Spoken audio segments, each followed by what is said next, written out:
좀 하라고. 예, 유튜브 충청의 소리 최기복입니다. 그동안 적조했습니다. 시청자 여러분, 오늘은 귀한 손님 한 분 모셨습니다.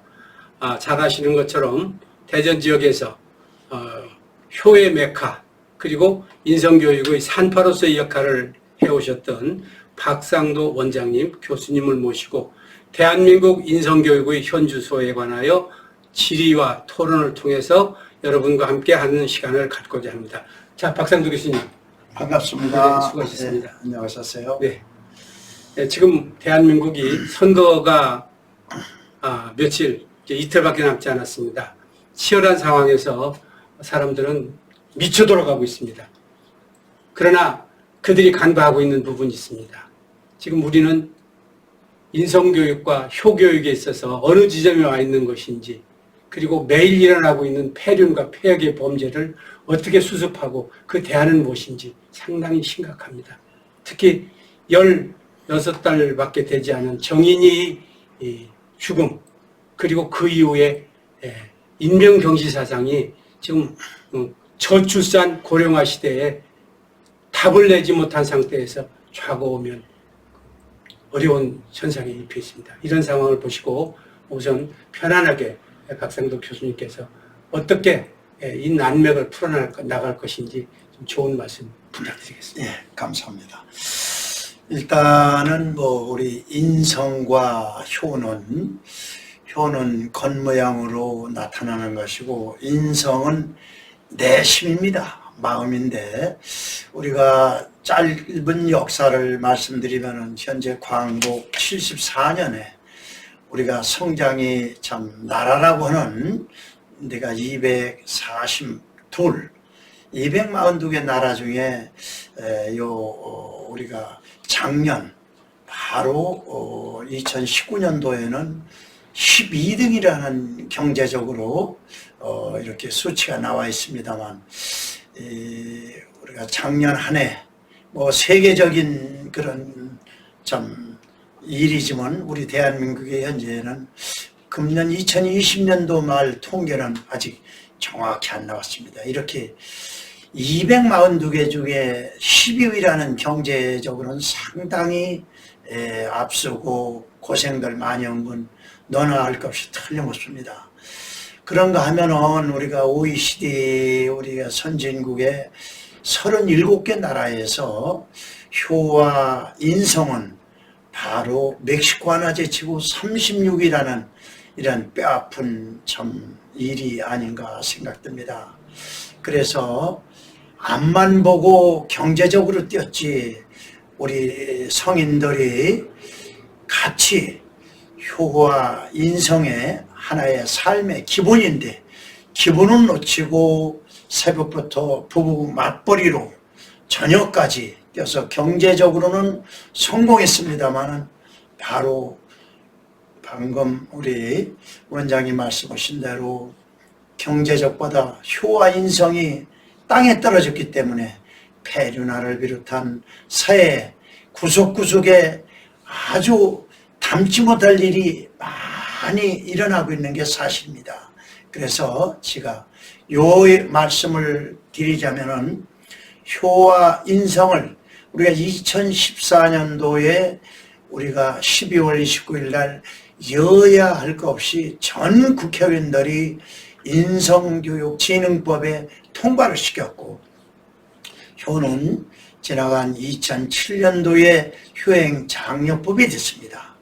그러나 국가에서는 이 기본인 삶의 기본인 효와 인성에 대해 중점을 둬야 하는데 경제적으로만 바로 중점을 둔 것이 실패가 아닌가 저는 생각합니다. 그래서 현 교육부에 바로 효와 인성을 정규 과목으로 넣어서 바로 어린 유치원, 유아 때부터 초등학교 때부터 중고등학교 여기에 청소년 유년 시절 청소년 시절에 바로 유대인들 하브르타 교육처럼 이런 국가적인 그런 공교육으로 끌고 나가야 바로 인성교육의 현주소에서 대한민국에 발전되는 이런 나라로 자리매김하지 않나 이렇게 생각합니다. 알겠습니다. 지금 하브르타 말씀을 하셨는데 유대인들은 13세에 성인식을 합니다. 예, 13세에 이르기까지 학교 교육에서 지식 교육은 거의 없습니다. 예, 그럼에도 불구하고 지금 세계의 경찰 국가인 미국을 섭렵하면서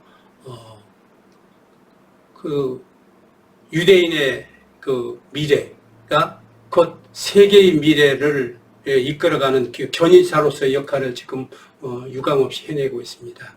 우리는 조금 전에 지금 교수님께서 말씀하신 것처럼 교육이 대안이다. 교육을 안 하고 있는 건 아니거든요. 예, 그러면 지금 결격사회가, 교육의 결격사회가 뭐냐. 13세까지 학교 교육에서 전혀 지식 교육을 하지 않음에도 세계 위인 21명 중에서 15명이 유대인이고, 또 10대 1의 전력에서 한 번도 패하지 않고 대아랍 전쟁에서 승리를 하고 있고, 그리고 지금 그 소위 그 디아스포라 그러죠. 그렇죠. 유랑민으로서의 고향을 잃어버린 사람들이 고향을 찾은 상태에서 막강한 군사력과 정보력을 갖고 있습니다. 그것이 소위 하브르타 교육인데, 하브르타 교육의 전부는 인성교육, 효교육입니다. 예, 그렇습니다. 그리고 생활교육이면서 솔선수범하는 모범교육입니다. 한국은 입으로 하는 교육이고, 어른들이 아이들에게 솔선수범한다든가 몸으로 보이는 교육, 그거보다 말로 아이들로 하여금 소위 언행이 다르고, 그리고 소위 물질교육, 물질숭상교육을 통해 가지고 인간성까지 지금 파괴를 시키고 있는 이런 상황에서 정치권은 더 엉망진창입니다. 아이들이 보고 자라면서 배우고 익힐 것이 거의 어른들한테 없습니다.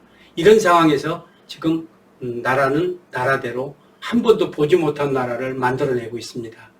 그러면 교육이 대안이라고 생각을 한다면 조금 전에 말씀하신 것처럼 소위 인성교육과 효교육을 정규 교육으로 캐스팅을 해야 된다. 이 말씀이시지 않습니까? 예, 그렇습니다. 카리큘럼 만들고 소위 그 카리큘럼을 우선시해서 지식교육보다 인성교육과 효교육을 새롭게 양산하는 체제, 그리고 그것을 소위 그 채용의 선제 조건으로 해야 한다는 그런 말씀으로 받아들여도 되겠습니다. 예, 예. 그러면 지금 그동안에 쭉 줄곧 강의를 해오시면서 소위 그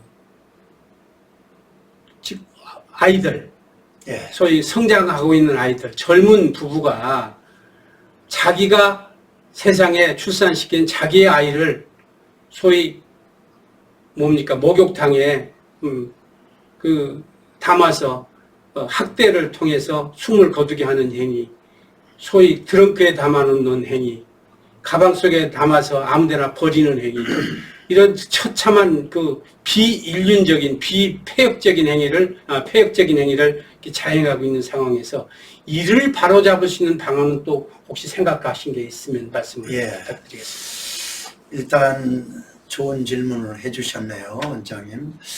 사실 문맹자로 따지면은 과거의 문맹자는 글을 모르는 사람이었지 않습니까? 네. 우리가 60년대, 50년대. 현재의 문맹자는 공부를 안 하는 걸로 공부를 안 하는 거예요. 예, 공부를 안 하는 사람이 문맹자로 합니다. 예. 현 지식에, 현 세대에 따라서 공부를 했는데 과거에 학교 다닐 때 공부로 평생을 누려먹는, 뭐 이거 죄송합니다만 뭐 다 그런 다고는 볼 수 없습니다만 저는 그렇게 생각합니다. 그래서 이 세상을 무섭게 변화시키는 건 사람입니다. 네. 얼마나 길도 잘 나고 있습니까? 지금 무섭게 빌딩도 뭐 103층이 올라가고 뭐 별참 사람들이 이렇게 다 변화시키는데, 이 무섭게 변화시키는 사람을 변화시키는 건 교육밖에 없습니다. 그래서 이 교육을 방금 말씀하신 대로 인성의 교육을 공교육으로 가자라는 건 말씀드렸죠. 그럼 어떻게 공교육으로 갈 수 있느냐? 실제가 뭐냐? 저는 가정과 학교와 사회라고 생각합니다. 네. 첫째, 가정에선 60%를 부모님이 대개 학교에서는 선진국가에서는 13명이 한 반인데 우리는 아직은 콩나물 교실입니다. 20명, 30명입니다. 그래서 첫째 60%를 마크하는 가정교육이 첫째 되는데 서너 가지 문제점이 있다고 생각합니다. 네.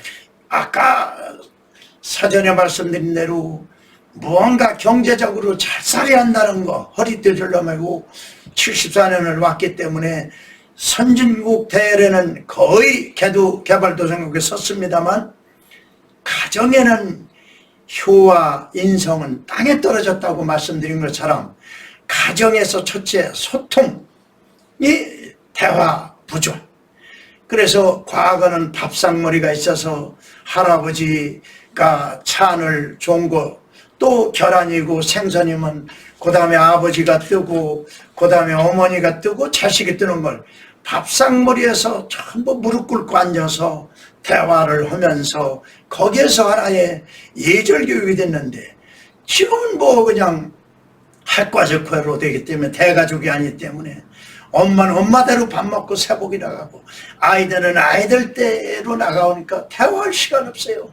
그 다음에 학교에서 입시교육이기 때문에 국영수 위주로 전형교육이 없습니다.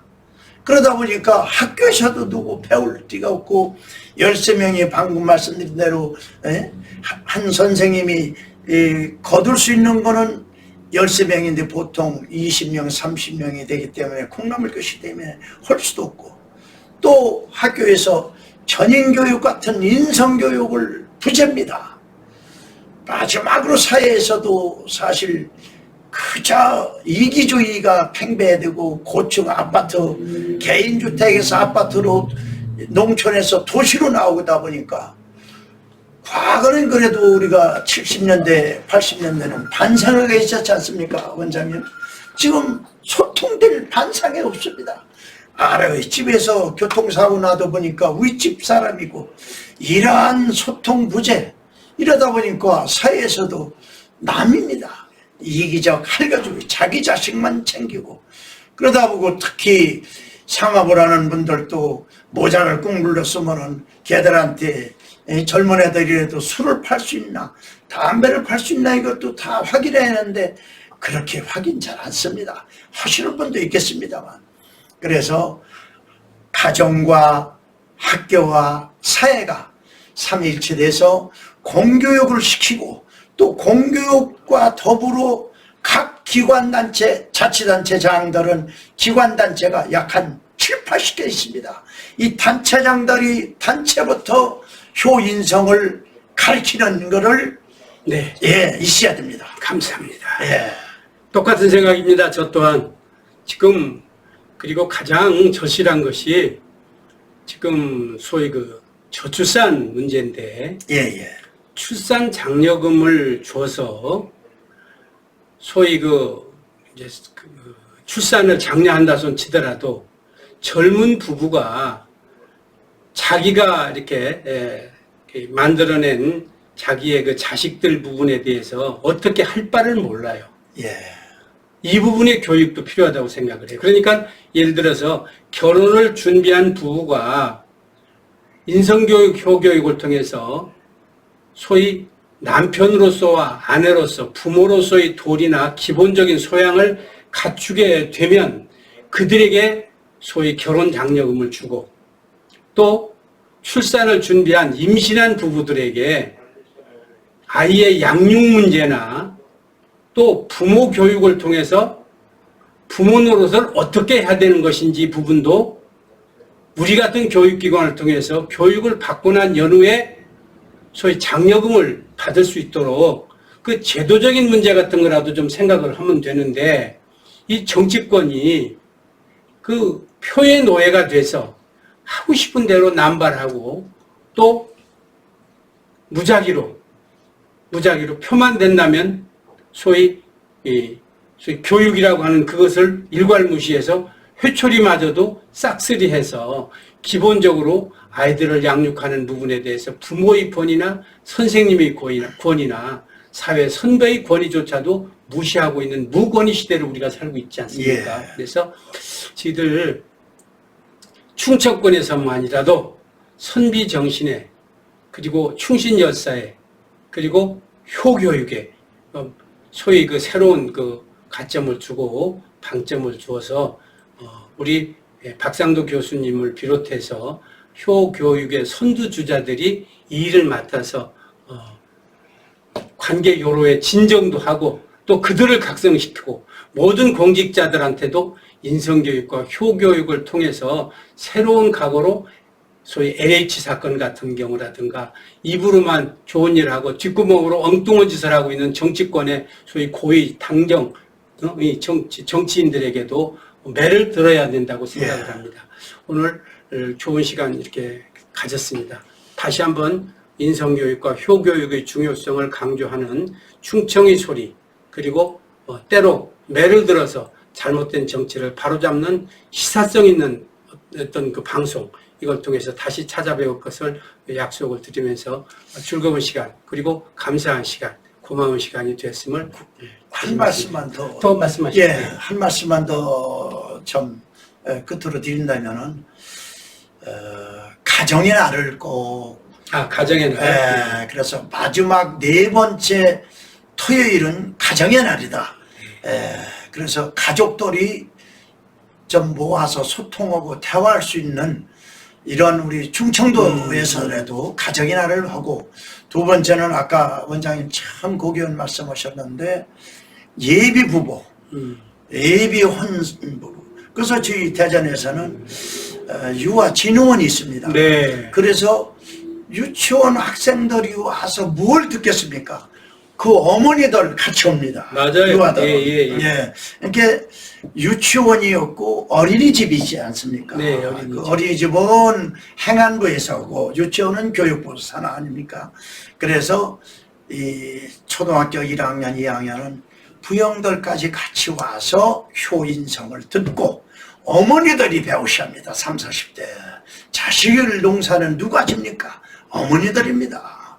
그래서 방금 말씀드린 대로 실천할 수 있도록 학교, 그리고 문교부 당국, 여기 세종이 있기 때문에 그 다음에 바로 참 우리가 지방자치단체에서 충청도에서라도 같이 전국으로 퍼져나갈 수 있도록 원장님이 지대한 더불어서 해주세요. 감사합니다. 더불어서 예. 천안 소재 충청 효교육원에서는 매주 수요일 5시 30분, 토요일 오전 9시부터 약 3시간에 걸쳐서 주민들, 시민들, 도민들에게 무료 효교육을 하고 있습니다.